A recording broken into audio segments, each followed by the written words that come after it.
Yeah, so it's like what we're gonna do. We're gonna try to identify who Enki is and why he's so relevant. And to understand this, we have to go to where the story comes from about this person named Enki.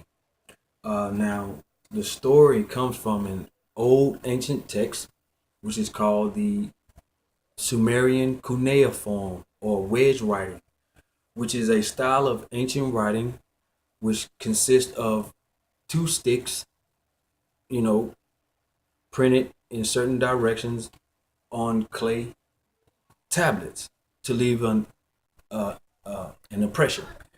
So it's going to be very interesting that these stories bring um, different types of elements to the conversation and different type of personalities to the conversation that I see a lot of people are looking over. They hint to certain things about it, but they don't tell you the whole full story, and it makes me think that they're trying to be like the revolving rebs that we are constantly hearing in our churches, in our mosques, from our imams from today.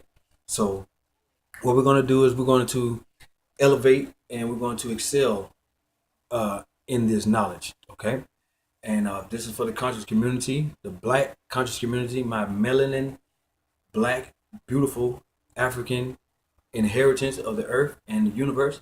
So just to show people that we do have the technology and science and the awareness and know-how to reinstitute and evolve from a devolving state of of of of of um, of colonization. Let's call it what it is: colonization and slavery.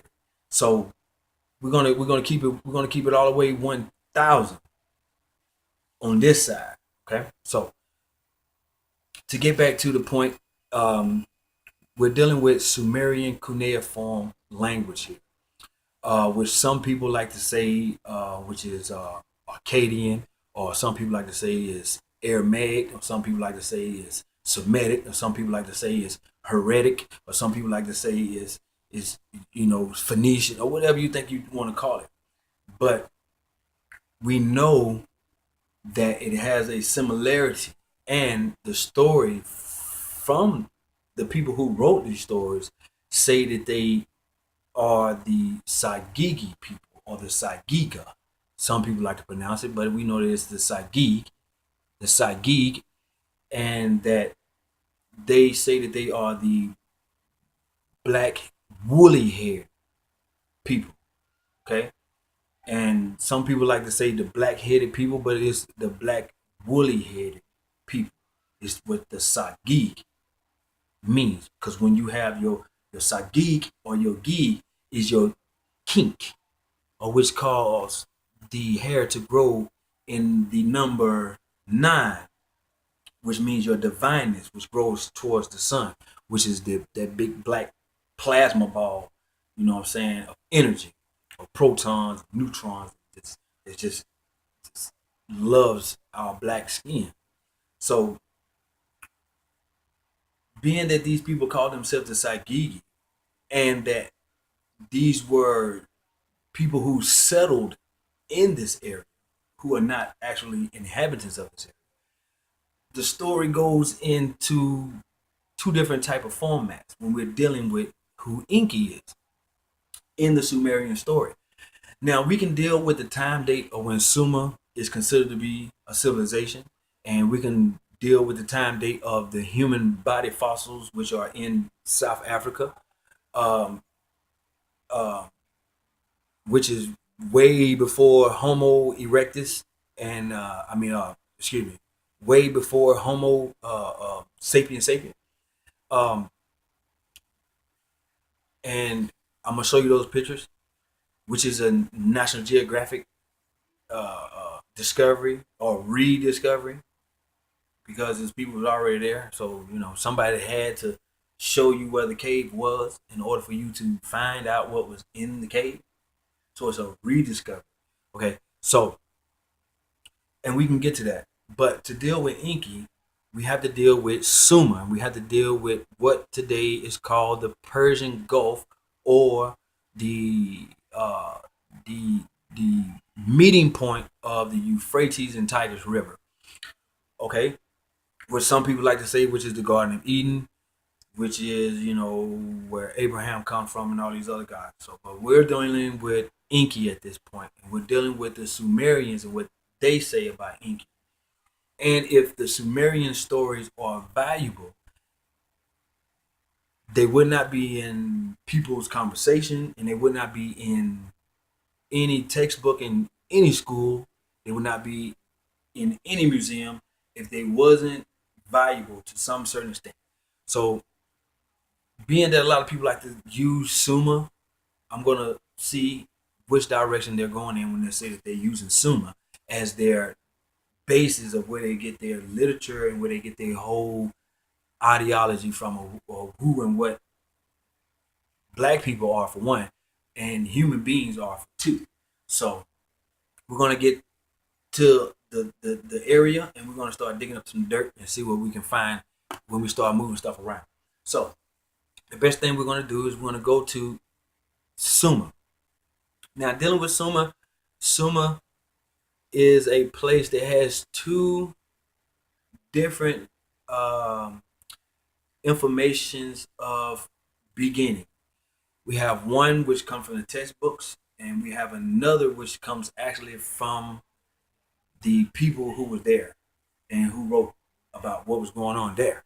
So one thing we have to understand is that when we're dealing with the textbooks, we have to figure out if the evidence that has been found there in Sumer in the area is equal to the evidence of what's in the textbooks. And then we have to do the same thing with the evidence that is found and put it with the evidence that is in the actual clay tablets.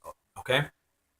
And don't get stone tablets and clay tablets confused as being the same, because it's not. Those are two different type of technologies we're dealing with. Just to put a question mark on those who say that Sumer is older than Kemet, we have to deal with the certain type of technologies that are being used in order to manifest the information being recorded, and the style and the tools used in order to do so. So, but we'll get to that later. Dealing with Enki.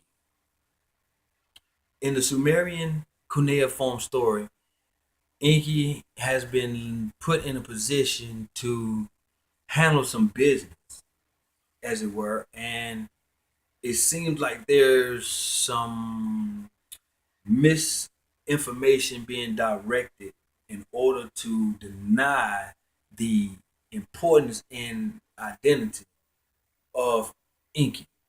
And if we're saying that the Sumerian stories are true stories in their actual history and actual ancient writings and texts from people who were here, who actually did this, as a fact, as a black fact, we have to understand that the stories have an equal levelness to Egypt, Africa, and everything else. Okay, so